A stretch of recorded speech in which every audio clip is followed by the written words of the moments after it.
This story is called The Antique Doll. On the morning of her birthday, Lucy's mother woke her up and told her a package had arrived in the mail and it was addressed to her.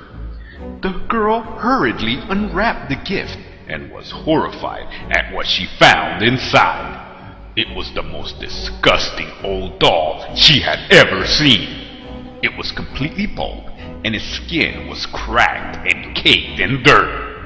The worst thing of all was its teeth. They were long, pointy, sharp, and beastly. They looked like animal fangs. With a shiver, she took the doll and threw it in a corner. Her mother scolded her, telling her that someone had gone to a lot of trouble to send her this antique doll. Her mother told her she had better appreciate it. Lucy tried to protest, but her mother would not listen. She forced the young girl to keep the doll. So to put her mind at rest, Lucy stuffed the antique doll into the little cupboard under the stairs, behind a pile of shoes where she wouldn't have to look at the ugly, evil little thing. It was not until a few nights later, when Lucy was lying in bed, that she heard a noise, a shuffling sound, which went on for about 5 minutes. Then a brief dragging noise, and finally a scuttling, like little footsteps, walking very fast. By now, Lucy was shaking in her bed with fear, unable to move. Then she thought she heard a faint, raspy voice whispering quietly from downstairs.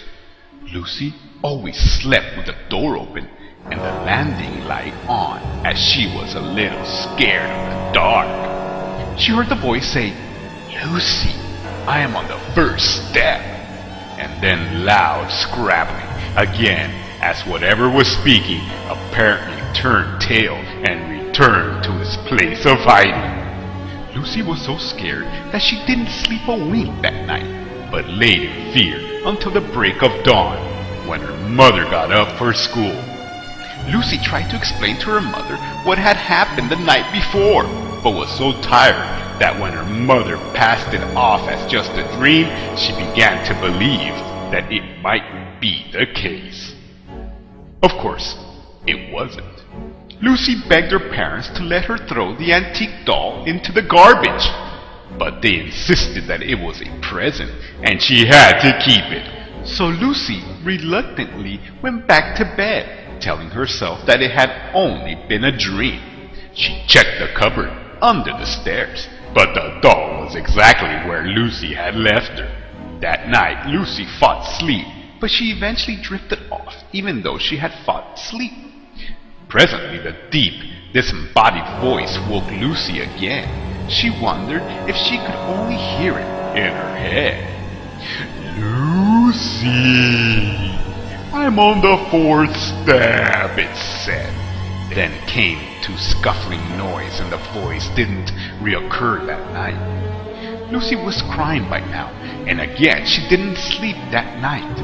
At school, Lucy told her friends about the doll, and of course they laughed at her. Lucy could only think that if the doll was climbing 4 steps at a time, then there was only one more night to go.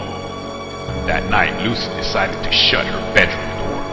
When her mother turned her light out, she asked why Lucy was no longer scared of the dark. Lucy replied that she was, and could she leave her light on instead of the hall light. But her mother pointed out that her bedroom light was so bright it would keep her awake, and she said no. Therefore, Lucy agreed to just sleep without a light. She opened the bedroom curtains instead to light the room a little anyway. Just as she began to doze, she heard the noise, and then the voice came very clear this time. "Lucy, I'm on the top step." In the darkness of her bedroom, Lucy heard a click and a tremble with fear. She wasn't sure, but she thought she could hear her bedroom door opening very, very slowly. The next morning, Lucy's parents found her body at the bottom of the stairs. They guessed that she had been on her way to the toilet during the night, and in the darkness had slipped and fallen down the stairs, breaking her neck. The antique doll was found beside her, and was buried with Lucy. Everyone said what a tragedy it was. She loved that doll, said her mother. Now they can be together forever.